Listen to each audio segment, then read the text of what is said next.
Yeah, so guys, what's up? What's up? This is 2mbili and from Kenya, 254. And I'm here with my big buddy, the big man himself, all the way from Visit Rwanda. 250. Yes, 250. Yeah, 254. Yeah, how have you been, bro? I've been great, thank you. Yes, you know, Babu Joe. Yes. From the 250 to the 254. 250 to 254. Yeah. Babu Joe. Yeah. It's been a while, man. The last time we linked up, I think it was in Kigali. Yes, true. You were hosting Kigali International Comedy Festival. Yes. Actually, you were the first person to bring me to Kigali. Rwanda. That's facts. And you were the comedian that, you know, weirdly we met at Churchill, right? Yeah. I just performed and you came and I thought the joke did not work. You know, there's a way you, as a comedian, you know, you go on stage and you perform and you have expectations for a certain joke. Because, you know, the way you you prepare your set, you're like, you start nicely, in the middle you also have to be good. Yeah. Even in the end, you have to be good. Yeah. You know, that's where you put your most powerful jokes or your most funniest, if I can use the word. Yes. But in this case, it was funny, yes, but it was a smart joke. But Chebet, I don't know if you remember. Yeah, I remember it. So I'll request you, because when you're looking at me, you are not being seen there, but me, I'm so visible, and you are now the guest. Come sit here. So I need you come sit here so that we switch the seats. Yeah, we switch so that because me, it looks like it's my show, yet it's your show. Wow. Yeah, you are our brother. Let's also switch the drinks now. Yeah. Oh. Yeah. So we are here, guys. All right. Yeah. Now I look more like the guest. Yeah, you now the guest all the way from 250 hosted in 254. 254. Yeah. Yes, exactly. So they always say, I remember the joke. Yeah. So I did it and I came from stage and you're like, wow, that was a nice joke, man. I'm 2mbili. I'm a comedian here. Right? Yeah. And I was like, wow, okay, so this guy gets it. This dude gets it. I'm like, wow. And then, you know, we kind of exchanged contacts and we've been in contact ever since. Yeah, man. And I had to bring you to Rwanda the first chance that I got, because I was like, yeah, this is my brother, man. Yeah. You know, brothers in arms, you know. Yeah, you man. know, we were together, we were fighting for this comedy thing, we're trying to make it. So why not? Because why not? Yeah, because why not, man? And your comedy scene industry is doing very well. Yes. Big shout out to you. Thank you. To Arthur. Yes. Yeah, I met Arthur the first time he came for Comedy Tuesday under Chipukizi. Yes. Chipukizi was the first one to bring Arthur in Rwanda. I was supposed to make it for that show too. Yes. But due to unforeseen circumstances, you know, Arthur ended up making it. I missed out on that, and Daniel O'Mara missed out on that. But the likes of Cotilda, she was here. Arthur, you know what? Idris, the best performer of the night was Arthur. Even Sauti Soul were in the house. Bien was. I saw a picture with him and Bien at there. They really enjoyed the performance. And there's just this thing of like, Rwanda, you guys laugh. Yeah. Okay, now it's dope, but at the time, people were like, you guys, you enjoy laughter in Rwanda? Like, I don't understand this. Like, you have comedians? Yeah. There's comedy in Kigali? Like, with our history and everything. It's like thinking of something like there are comedians from Djibouti. Or South Korea. You know, North Korea, sorry. You know? Like, this is a North Korean, Kim Un-jong. I saw him crying the other day. I don't know why. He was crying. He was actually pleading to women to give back to more babies. Because here we are pleading with women to stop. Enough is enough. But the thing is, a lot of women keep saying that that Kenyan men love to cheat. You know, they're very romantic. I've got this remark from women. Kenyan men are very romantic. That's one thing. A good thing. Like, they have good and bad. Romantic but broke. Romantic, but That's the thing. Romantic. You're either romantic but broke or rich and they cheat. Okay? Those are the two types of Kenyan men. When you're broke, you're romantic. When you're rich, you have options. You're cheating. Okay. So it's hard for the women to choose the package. Thank Which one you. do you want? Loyal and broke? Yeah. Or royal But our and... Kenyan women love money, so they go for the cheating ones. Yes. They wanna, they say, you better cheat on me in that's Dubai. That's where Rwandan women become better than, I think, Kenyan women. You know, and I think Kenyan women should be learning this trick from Rwandan women, because Rwandan women, Cardi B said it best. Yeah, I can have them both. I don't wanna choose. So a Rwandan woman, you know, women have big hearts. Rwandan women have big hearts. They can accommodate rich men who are cheats. Big heart and small face. Small Kinda. They well. have like small behinds. Small behinds. Yeah. Yeah. They have the right junk in the right places. Let's just call it like that. They don't overuse the assets. But they are beautiful. Yeah, but they are. So they have huge hearts. They will take you in as a broke romantic person, because if they need romance, they know who to go to. Yeah. They call 2mbili. And then they're like, Babu is the rich cheat. Yeah. When I want money, I don't care about his romance. I don't care about his heart. I want to be happy and sad at the same time. Thank you. Because that's what life is. In life, you're going to be happy, you're going to be sad. So Rwandan women will take you in. But the problem is, if men cheat more than women, why are women more scared of DNA tests? You say women, whether it's true, they fear DNA. I think that's where they draw the line. You know, because D is the capital, is the letter that starts both draw and DNA. But before D comes C, where it starts with cheating. So I'm like, if women do not cheat at all, why are they scared of DNA tests? But in a Rwanda, woman who cheats, women cheating is more painful than men cheating. I think for men, it's cheating like, is just cheating. Women are just smart about it. No, it's painful for a man. Men get hurt more. Men get hurt more when you find them. That's why when they find their women. That's cheating. That's why women hide it better. That's why women, when it comes to cheating, they hide it better, because they know if you find out, oh, you're gonna be crushed. You know, exactly. And there's this guy, who once said, "Where's your drink? You take your drink." They say I didn't give my guest anything. Yeah, man. I have a drink, man. An order for another glass, maybe. You can just have it. We don't know which. Okay, it's alright. No problem. We are both Rwandese. You're just saying. I was just saying. What were we talking about? Women and cheating, right? Yeah, man. Thank you, man. As you can see, this is soda. It's our local soda here, so soda. it's even mine. You see, it will cool and look like mine. And even mine started that way. Yeah, no. The problem is yours look like urine, and mine looks more like urine. Because of the form. Fresh urine. You see, when a cow. So yours is expired urine. No, it cooled. Actually, yours chilled urine. Yours is human chilled urine. This is cow urine. You know, with cow, it comes with a lot of pressure, so it has to form the foam. Here we say nitole foam. I'll remove that. So you remove the foam. Yeah, nitole foam. Nitole foam. I like that. So we were speaking about women and cheating and DNA tests and women.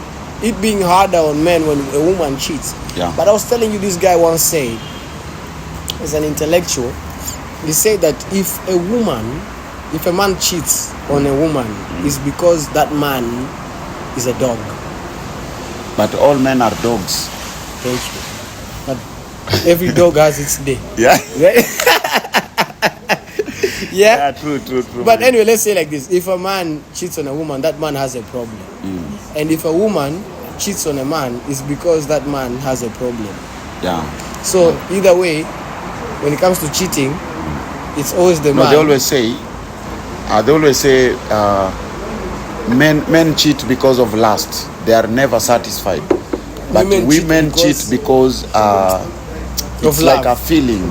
It's out of like they want something. Maybe money wise, maybe because they're after a certain feeling. But lust is also a feeling. It's friction. Some men are just looking for friction, and that friction will bring ejaculation.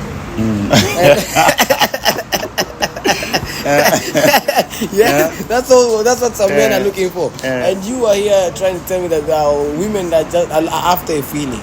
So that's the difference. Yeah? Women rarely cheat. A woman. Do you know here we even have faithful prostitutes? A prostitute's called faithful. Yeah, she's faithful to the man. She's called the man understands its work. Is her name called Faith? Women who are called Faith are never not faithful. They're not full of faith. Yeah, even charity, they are never charitable. Yeah, they're not generous. I used to have one of my neighbors in some apartment in Kitengela. Yeah. The landlord locked her door because she didn't pay rent. Yes. Her name was Patience. That's when I got to know Patience never pays. They always say Patience pays.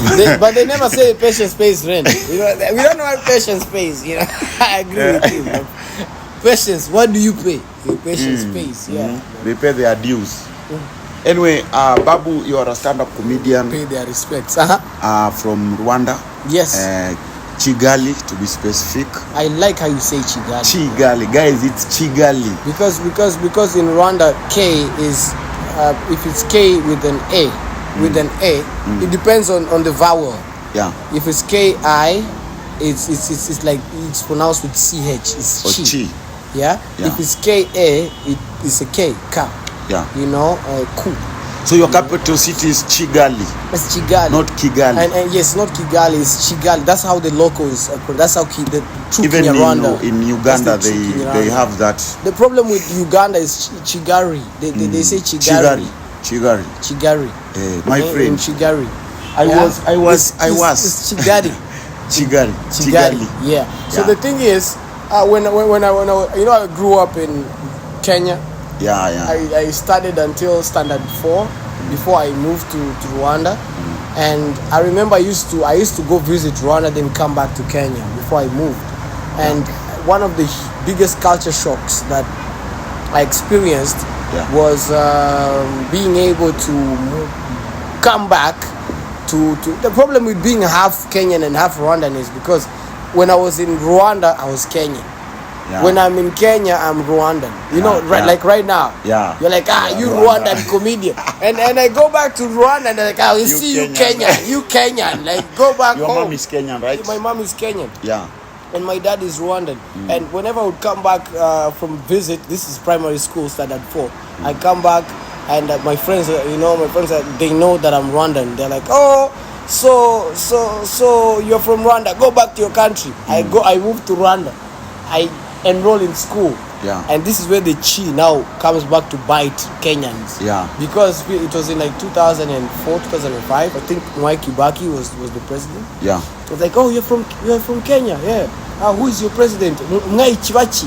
And they were calling Kibaki Chivachi. because B is pronounced like Va. It's not Va. Yeah, Chivachi. Yes. So it's Chivachi. And I'm like, who the hell did you just wanna? I don't know who that is. Chivachi. Chivachi. And it's just a few, but it helped me learn the language because Chigari, Chivachi, it made me know that Chi, K with an I, is CH. Yeah. You know, because they say Kabaka. Yeah. That's like Kabaka or a king. Daudi Kabaka. Yeah, they say Kabaka. But when you say Chi, it has to change with the CH. So Chivachi was like different to Kabaka. Yeah, you right now in Nairobi. I know like you've been in Nairobi right now for like I don't know almost 10 hours. Yes. And Nairobi has been named one of the best cities to visit in 2024. I agree. Yeah. We are still what do you like about Nairobi? I think at this point the question should be more like what don't I like about Nairobi, because you'll have most of the stuff. I'm not gonna lie to you, man.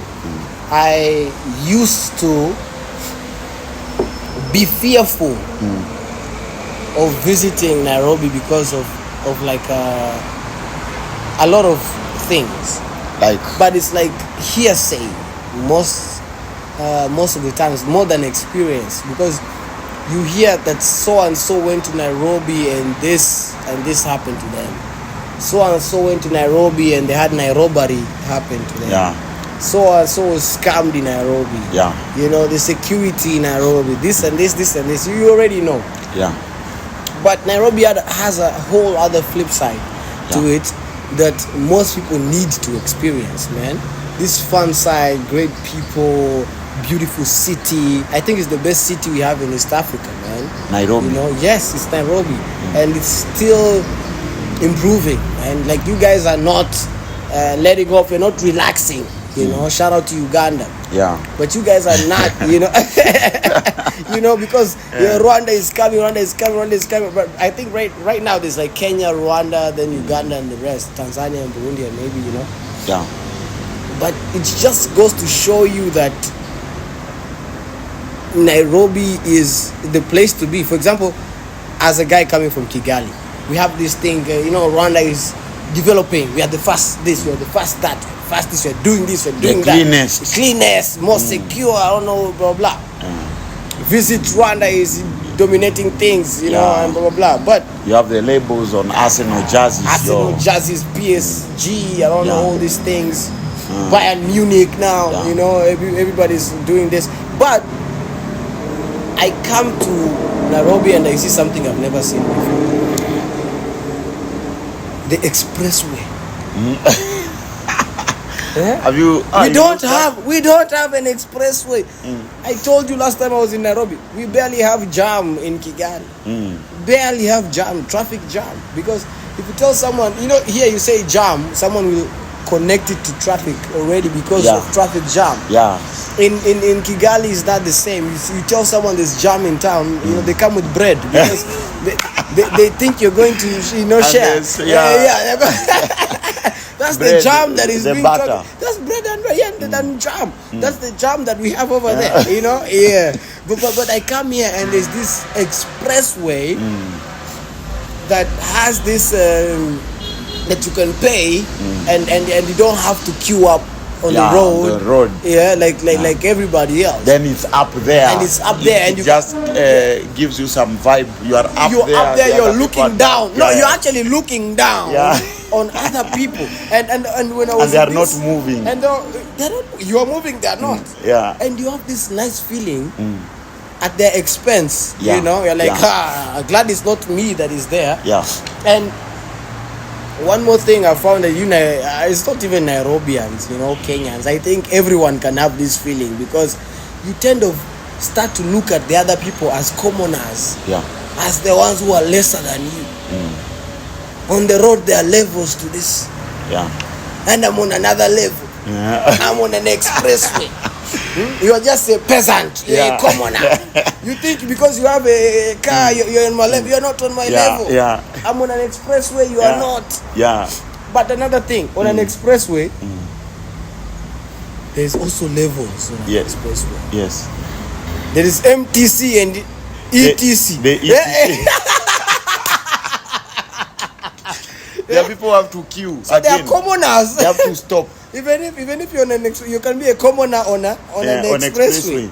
You are MTC. But if you're part of the ETC, you know, you no stopping, you know. The barrier just opens. When you are there, your car. There's no etc. There's no ETC. You know, there's also that confidence when you are up there, you are driving a small car, then down there you're seeing a big car like a V8 or a Range Rover. You feel like you are equal. And you're like, you don't have 400, Bob. Actually, the most you can pay on an expressway is $2. No way. Yeah, the most you can pay on the expressway. And you see a big car. It's $2 because the first toll is in maybe from this side is in Mlolongo, and the last one is in Westlands. So from Mlolongo to like Westlands, it's $2. $2. And you find there are some people who cannot even pay that. Commoners, peasants. But you see, the bad thing about the expressway is, you know, it doesn't like it starts somewhere, it ends somewhere. Then the other normal road is just complete. Now, sometimes you might enter the first toll, and someone didn't enter. They just went straight without passing. They used the normal route. But again, this person might get to town before you. Okay. Why? Because they have used the normal route. You will have to exit and join the traffic again, because you are exiting. Okay, so you are not going to Westland. For a short time, you will be fast, but then when you exit, you will meet that traffic. The thing is, you save like 10 minutes. You are fast for 10 minutes, then you get slow for like an hour. You see, because for example, you are going to the CBD, you have to exit at you have to exit at Capital Center.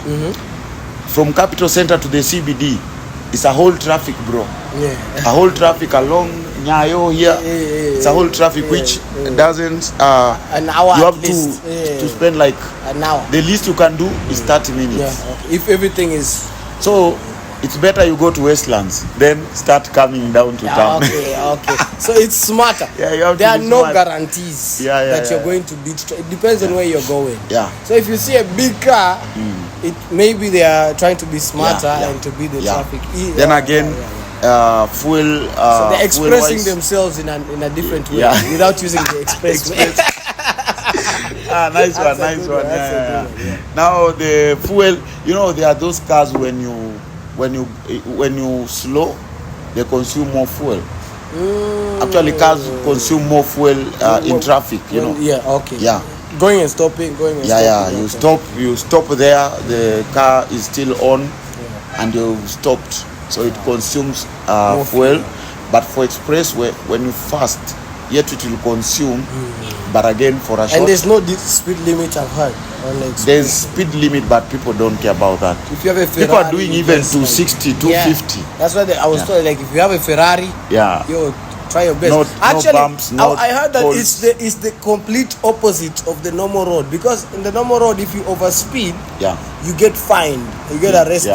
But there, if you go slow, you get arrested. But why should you use an expressway and you are doing 50? And express yourself.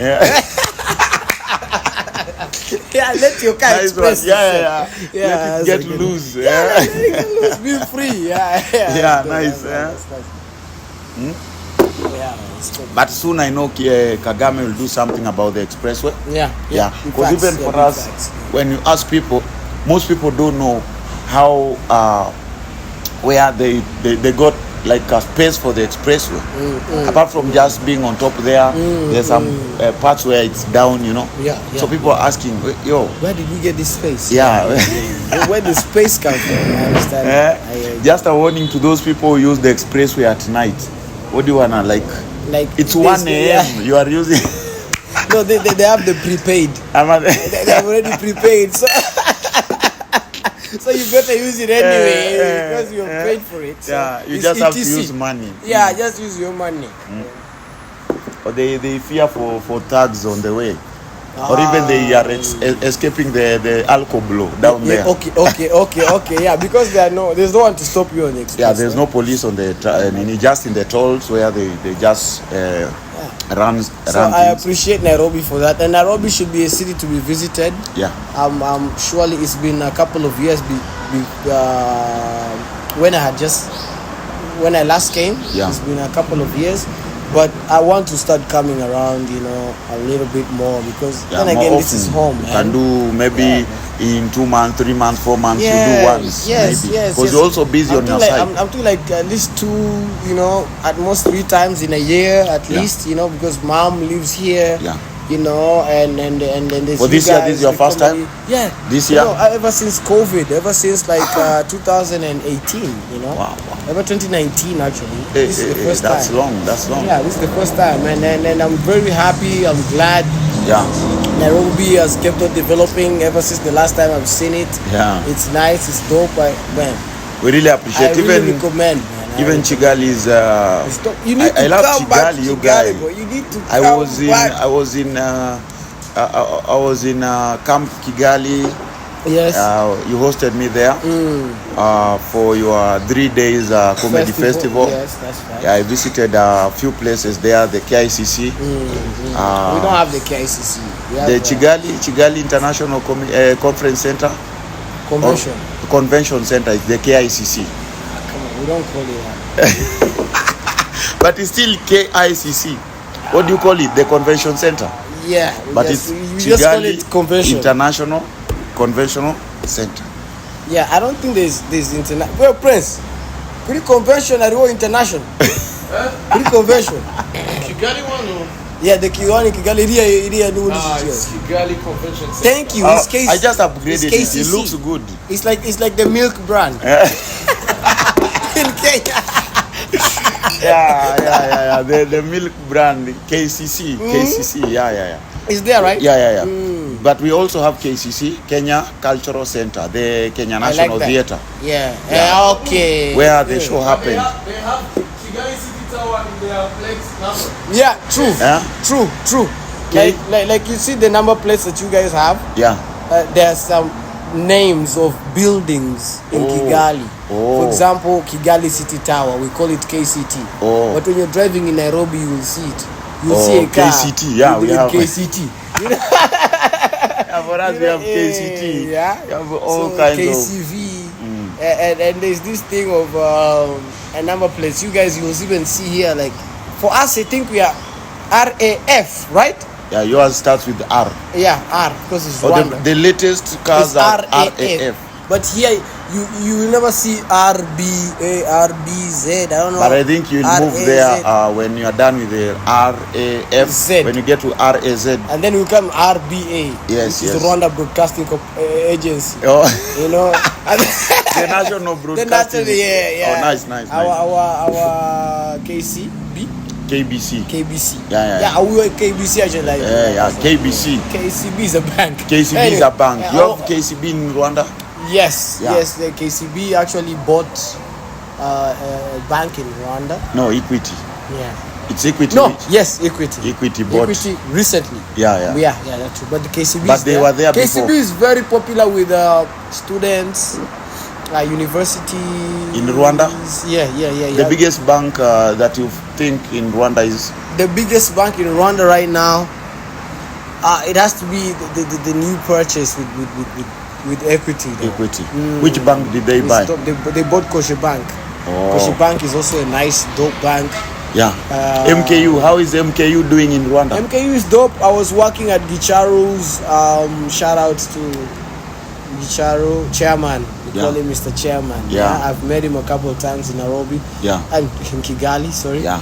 He has, of course, MKU, and he has a Royal FM. It's a radio station. And MKU is Kenyan, you know that? It's Mount Kenya University. Yeah. Like, that's like, it's in the name, bro. Yeah. Like, come on, but man. you have this brand which I've worked for their radio. That's what I was trying to. I was employed Royal. by them. Yeah, Royal FM. I was working there. Breakfast show with Jackie Dumbasi. Oh, nice. It was dope, man. It was nice. I met Simon Gicharu, chairman, a couple of times. I've been at the university. I've performed there. Okay. They had a talent show. He really invests in Rwanda, and he's trying to bring up the comms. Communications and journalism, and in different ways, talent, youth, entrepreneurship, business. He's really trying his best, and he loves Rwanda. I met him whenever he's in Rwanda. Wow, he's nice guy. I don't know if he has. I've never met him in Nairobi to see how much fun. I wish you came earlier. Here. I wish you came earlier because yesterday MKU were graduating and it was crazy because they did it. They did it in a stadium. I would have loved over 23,000 graduates. Wow, that's 23,000. We have ministers, Akode governors. Akode. Yeah. We just met the daughter. The daughter down there. And he told me she graduated. Yeah. Shout out to Akode. We call her Rude Baby. Okay. Rude Baby. Oh, Rude Baby. Yeah. I thought it was Rude Baby. I was gonna be like, what? But I applaud Akode, because learning never stops, man. Yeah. You just need to keep on being you, keep on doing you, and everything is dope. So yeah, MKU is nice. Yeah. MKU, there's this university, Kenyan university that did not do particularly well in Rwanda. They mismanaged their funds. Kenyatta. Yes, Kenyatta. Kenyatta University. Yes, I think they were teaching agriculture, some stuff like that. Or is it JKUAT? It's not Jomo JKUAT. Kenyatta University. I don't think it's Jomo Kenyatta. They specialize in agricultural. I don't know. I ever studies. It's JKUAT. I think it's JKUAT. Jomo Kenyatta University of Agriculture and Technology. Capital FLOP, bro, with a hashtag. It was embarrassing, though. It was. You know, because I told you, being half Kenyan and half Rwandan, as you know, right now I'm a half caste. You know, because I'm the blackest half caste. You never come across. Blackest. Yeah.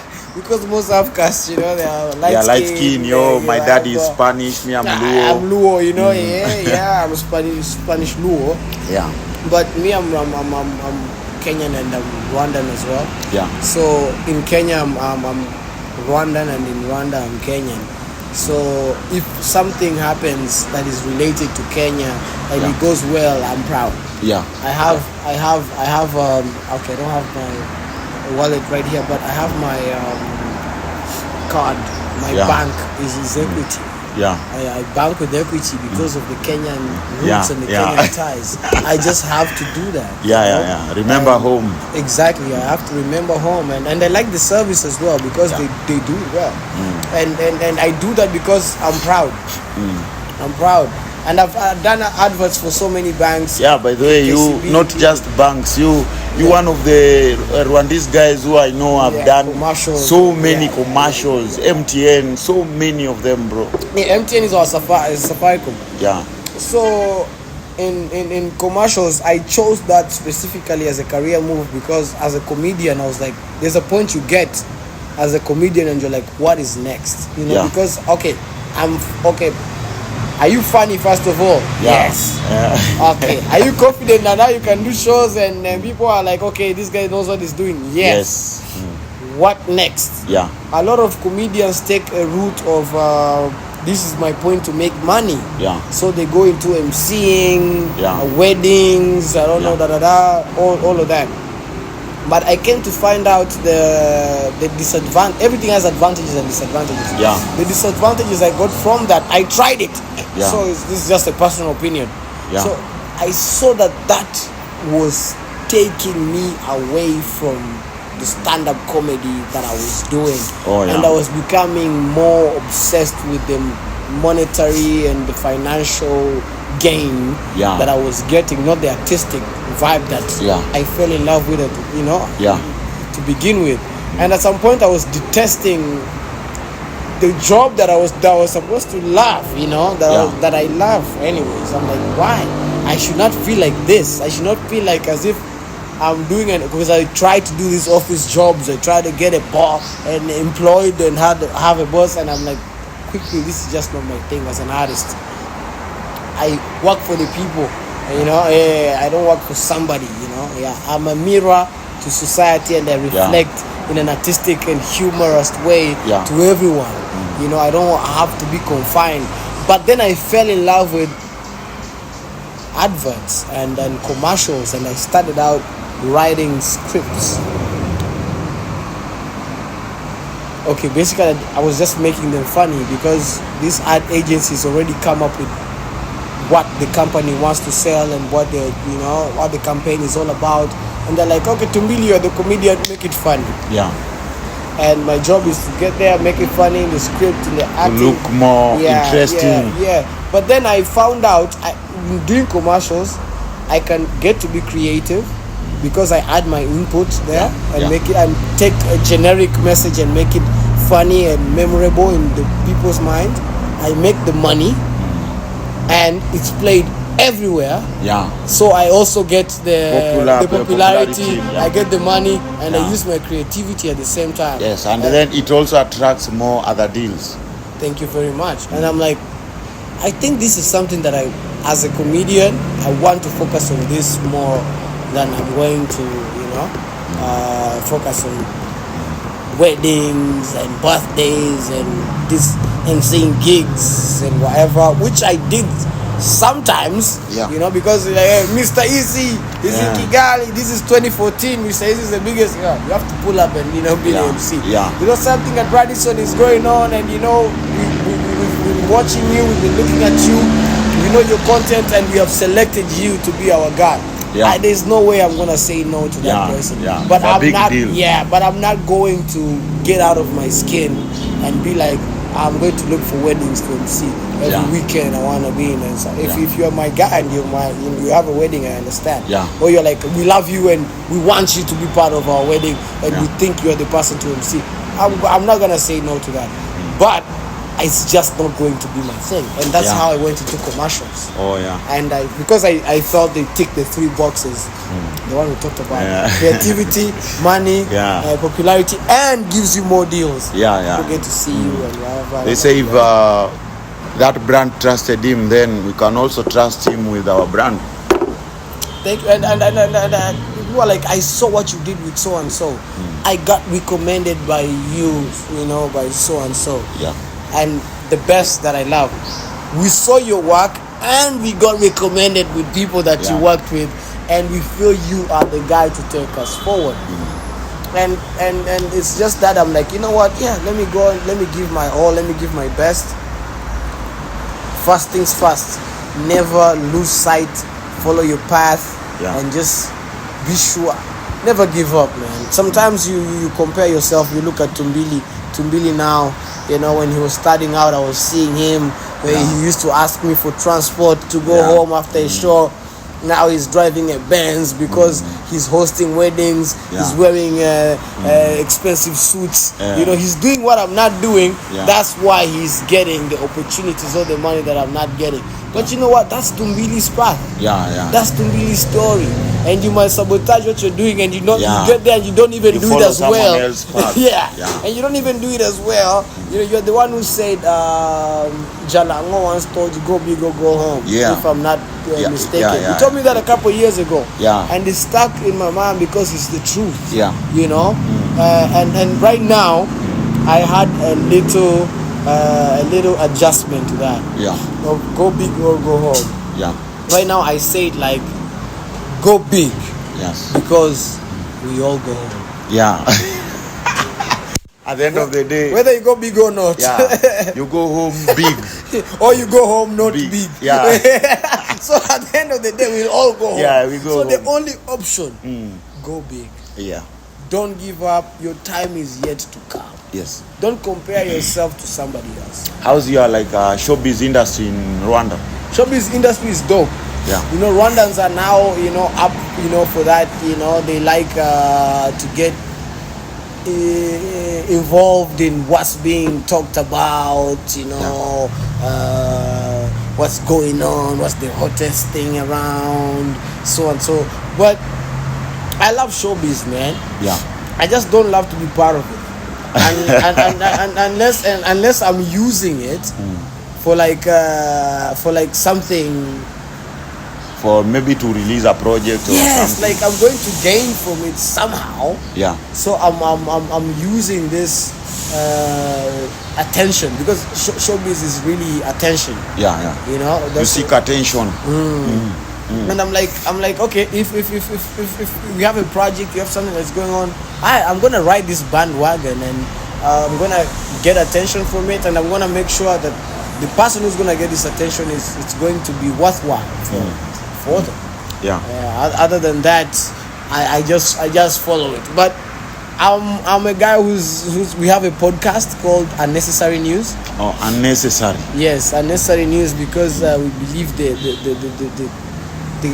you remember I had a privilege of meeting a legend when I was a young boy in Nairobi, listening to, sometimes I was in Chavakali at my grandma's, but we listened to KBC, and they will come this huu ni ungwana. It's called Leonard Mambo Mbotela. I met him. Where are you in Kenya? yesterday. Wow. And I'm in the presence of this legend, a humble boy from Kenya and Rwanda. And this is a guy. This is you. I'm not gonna explain him to you because you know how legendary, heroic he is. You know what he did when the coup was about to happen, and the rebels got into the station. He was telling us all those stories. But I'm in the presence of this dude. I've done radio before. I've done TV. I'm in the presence of a legend in Nairobi, and I'm asking myself, what did I do to deserve this? To get here, to sit around, to hear him telling me stories of when he was a commentator for President Arap Moi, traveling around the world and going to Rwanda How during the coup times. he was he was tortured and whatever for 3 days. But he was also telling me of how he was in Rwanda, because he traveled the world and he's telling me all these times he's visited, and he's telling me all this, he's asking me questions, and we're just sharing cultures. And when I'm in the presence of a man like that, I'm like a fly on the wall. Yeah. And I listen more than I talk, because and the privilege I'm trying to tell you is coming to Kenya and meeting Leonard Mambo Mbotela, going to Rwanda and meeting and chilling and hanging around and meeting to someone who's equally as legendary over there, to me is nothing short of a blessing. Particularly because I come from both countries. Performing in Nairobi and doing a good show, and performing in Kigali and doing a good show is a privilege to someone like me, and I would not give that up for anything else, because even just the experience and the journey to me is important than the destination. Amazing. So how is the comedy industry doing huko? Huku kwetu imekuwa affected kidogo since corona. We don't have much of comedy gigs like we used to have before. Even you've been to Churchill. It's been affected to some level because of COVID. Because I remember before COVID, East African comedy I think was top. Kenya was top. Everyone always wanted to perform in Nairobi. Every successful and a stand-up comedian who thought he had a future in stand-up always wanted to do something. You had to step in Kenya. And of course Corona affected a lot of things. I think Uganda was second, then maybe Rwanda can come in. But even Tanzania they were not there, but right now Tanzania and Burundi now they are trying. You performed in Burundi? Yes. Kigingi? 10,000 people. 10,000 people. Burundi at is Kigingi. Crazy, bro. Kigingi. You need to come to Burundi. I was. Kigingi is crazy. I remember there's a time he wanted me to do something in Kigingi's show. Please, man, we're going there in March. March next year. Please. It's a festival. Please, I need to jump on it. It's a festival. It's a festival. It's our festival this time around. It's the Caravan. Kigali International Comedy Festival transformed into Caravan of Laughter. Caravan of Laughter, Caravan du Rire in French. Du Rire is of laughter. Rire is laughter. Rire. Not real. You speak Spanish, in French. Fluent. Your currency is in franc. Let's first pause. Can we pause? When I go to peak, you don't. No problem. So, how is the YouTube industry there? The content creation. Huge, bro. It's huge, yeah. Huge. The last time I was there, very few guys were doing it. I think there was some guy called Cheetah or something. Julius Cheetah. Yes. Yeah, he was doing YouTube at that time. I don't know about now. He's a faithful husband, but he's called Cheetah. But he's faithful due to his looks, not because of his manners. But anyways, he has to be faithful. He has to. He will struggle again to get He has a woman. a beautiful wife, and he's a really decent guy. So he's doing YouTube. A lot of guys came about and they did that too. Yeah. We got the likes of in comedy wise. Yeah. Julius Cheetah was a stand-up comedian before. Yeah, I remember we shared that really stage when I came for the festival. Yeah. He was he's very good imitator as well. Yeah, he has so with many voices. Yeah, he could do voices, a lot of voices and all that. And he found his success with YouTube and interviews, and he kind of like took that route. Yeah. But every time we meet, he has, once you've been on that stage before, once you've done this thing before, there's just that hunger that you always have. Yeah, so we talk about that as usual. We have a lot of people. This Yago started out as a journalist. Now he blew up on YouTube, with this content creation. Now he turned into like the most controversial musical artist, in Rwanda, because he's doing music and everyone is like, if everyone knows you because of comedy really. Yeah. And then they start seeing you're doing music. And you're serious. Yeah, you're serious about it. You're serious. You start becoming the songs a rapper. Are not funny. You're coming from the so-called, I don't know what, Cardinali. You're coming for Calligraph Jones, Octopizzo. You're putting them down, and you're like, I'm doing this. And everyone is like, is this guy serious? We have Oga Obina. I know Oga Obina. Oga Obina is doing music now. Actually, yesterday, the whole day Shout out to Oga Obina. He has done a remix of like 15 minutes featuring 17 artists. Wow. Yeah, he's posting. That's the longest song. Yeah. In the history of songs. You That's see, longer than a Lingala song. It's a mix. That's longer than, I thought Lingala songs were the ones that were longer, like Zakina Franco. They go like Mama 8 Pangala. minutes. But wow, 15 is something. You drive from Kampala to Kigali, still listening to the same song. Wow. I like what you say. It's like a mix. You think he's a DJ just mixing different artists. Verses. But it's nice. Oga, I met Obina at Butita once took me to see Kingori. Dr. Kingori. So we were at Dr. Kingori's house, and Mamito pulled up. I think YY was there as well, and Oga Obina. Oga Obina showed up, and I met him personally. I had seen some clips, of his, and I was stunned that he didn't have the Nigerian accent. It's for business only. For business purposes only. I thought this guy speaks like that, all the time, bro.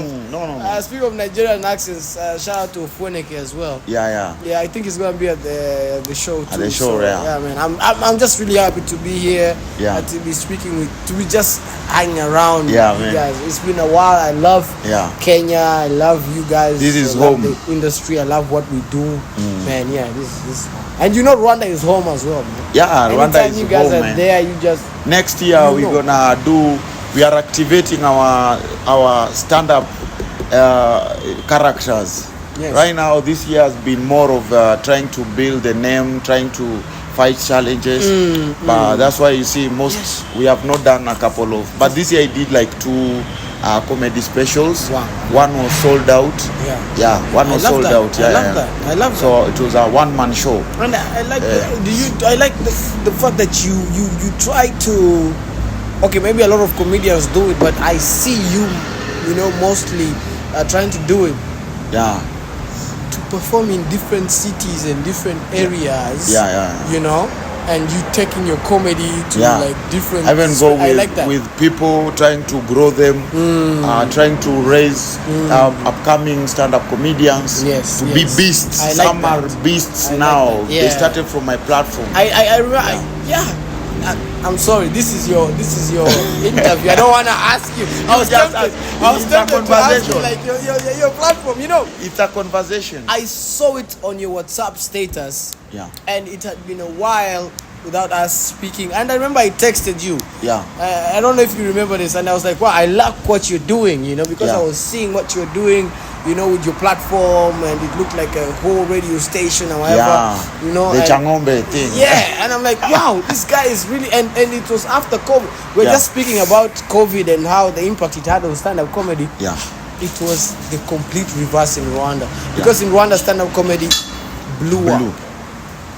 For us, it went There down. was this thing of, okay, maybe it's polar opposites. In Kenya, before COVID, Kenyans were really outgoing. Yeah. They love to turn up for events and all that. Rwanda, it was the other way around. Events are there, but unless I really, really, really love you, I really, really, really, follow you, adore you, I'm going to, attend your event. Then COVID took that away. And there was that thing of the fear of missing out, because everybody was talking about the new normal. Yeah. After COVID, we're going to go to a new normal where people are going to be working at home, where it's going to be social distancing. You're not going to be meeting people as much as you used to meet them, because who knows, maybe an epidemic like this might come up again, stuff like that. We need to be ready. You for have when, to be on the radar, on the lookout, on the to lookout get or ready for whatever. anything. So when Rwandans came out of it, they had this, let's live life, Yeah. let's go out. We've been reserved for so long. Yeah. We've been reserved, we've been staying home, and now COVID came and we had not to stay home Yeah. by law, Yeah. by force. Yeah. And so we don't want to do that anymore. Yeah. People graduated online. Yes. Yeah. COVID Graduated. just showed us that everything is possible. You You don't have to positive attend stories. class to graduate. You have positive stories. People even graduated. Me, I know people who are looking because they're like, this is the time for you to learn. It's time for you to improve. Yeah. When COVID leaves, you need to be a different person Yeah. than when COVID came. Yeah. Guys are going, some are studying, they're Yeah. graduating. That's a Yeah. good thing. I like that. Yeah. But in Rwanda, most people are looking at unrealistic things. Yeah. Going on YouTube, looking at tutorials. Yeah. How to dunk in 2 weeks. How to be a doctor in 3 months. Yeah. You're a comedian. Now you're like, okay, maybe performing is not going You want to a be a virtual thing. degree. Yeah, you want a virtual doctor degree. Yeah. So it's comedy blew up in Rwanda. There's this show called Gen Z Comedy that came up right after COVID. We actually helped him start it. Yeah. Started out, Prince and I started doing shows. Actually, we are the first guy after COVID. We were the first guys who were like, let's do shows. Yeah. Let's do shows. Let's do shows. Yeah, you're And pushing. we're pushing, and we had that hunger and thirst of just going on stage, Yeah. not necessarily like pay us, because we know they're also from home. Yeah, You know, yeah. it's an economic crisis as Yeah, well. yeah. But we put our artistic hunger before our financial one, because we knew one is going to open the door for another. Yeah. And the financial one might close the door for the artistic one. Yeah. But the artistic one will surely open the door for the financial one. So we went down that route and we started doing these shows. We brought up these comedians. People started turning up. This friend, he got a job on radio, got a job on TV. This guy called Merci came up. We helped him out. Weekly show. By now we started the comedy club. Wow, nice. We have a comedy club every Tuesday, Shooters Comedy Club in Kimihurura in Kigali, and people are turning up. It's beautiful, man. Wow, nice. People have embraced stand-up comedy. The festival that we did, the caravan, it was 2 days this time, but it was like, wow. Both days, full, sold out. Went to Burundi, went to Congo. Actually, next time, as the West African comedians, because they're francophone, they go to Burundi. After Kigali, they go to Burundi and Congo. So we want to also have our anglophone comedians do Kampala and Nairobi. So we do Anglophone tour, East African tour, while they're doing a Francophone, Great Lakes region tour. Wow. So yeah, to answer your question, man, comedy after COVID in Rwanda is booming. I think comedy was like a blessing in disguise. When it started, we really thought it's not. If you're not doing YouTube or online, then you're done. This thing of doing live, it's done. Yeah. But people wanted it more. Everything that happens at the Kigali Arena now, full. Every concert that is there, every match, basketball game, whatever. That's now we have a new stadium, a football stadium, an Olympic stadium that is being built. Amahoro, rebuilt actually. It's not being even refurbished. It's being rebuilt. It's beautiful. It's almost like 90% done. Yeah. Like Old Trafford, actually Old Trafford is old. This is Trafford. This is New Trafford. This is new. This is the Emirates. This is not Highbury, Yeah. So comedy and the art industry is really booming after COVID. It became a blessing in disguise for us, and I cannot wait for you to come and just experience it. I'll visit. Because why not? Yeah, man. So guys, we're still here with Babu. He's gonna be performing at the Youth Connect. Yes. We're going to connect with the youth. Yeah, Chipukizi. 7th June 2014 in Kigali, Rwanda. We did the very first ever comedy show. Yes. For Youth Connect. Oh, nice. I have the video. Yeah. I'll share it with you. You'll play it, a little snippet of it. Yeah. Arthur, Michael, myself, Hervé is gonna be around. Prince was not doing comedy then, Prince came like 2018, 2016, 2 years later. 2 years later, Prince was in the industry. Yeah. So, but Youth Connect approached us for the very ever first one. They're like, yes, paying you to do a comedy show for the youth for free.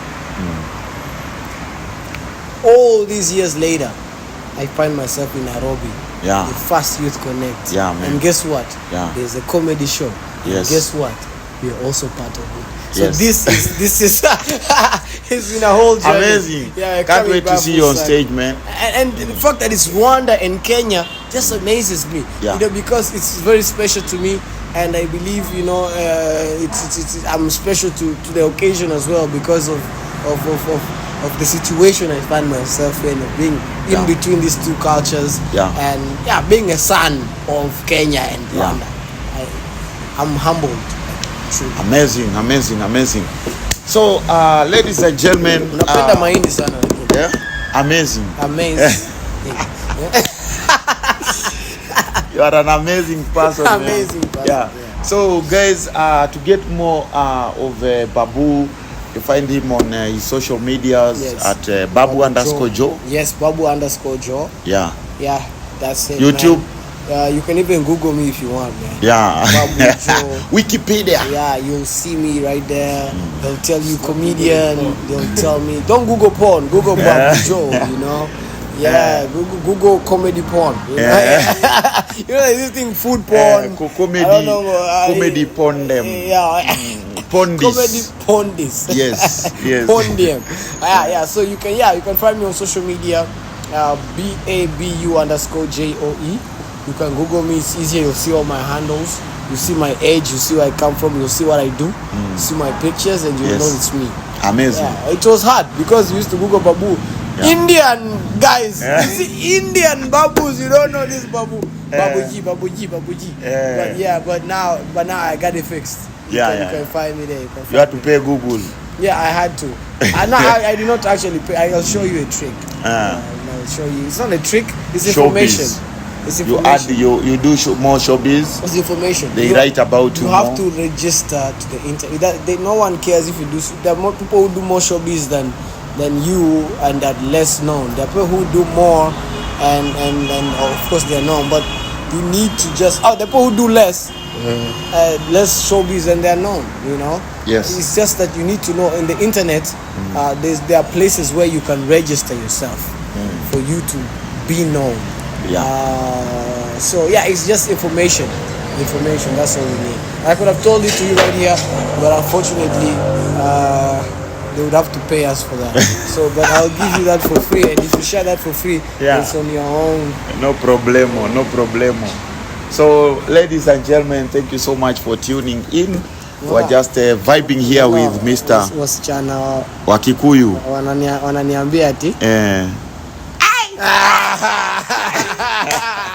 So welcome to Kenya. That's why I said Nairobi. Visit Nairobi. Yes. Not even 2024. Start in 2023 right before it now. ends. Today. Like right man. now, when you're watching this, you are watching this while parking. The best time to visit Nairobi is 2024. The next best time, 2024. Sai. Now. Sai. As Babu Joe has put it straight.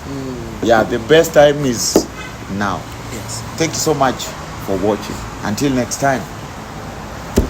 Thank you, bro. Yo, amazing.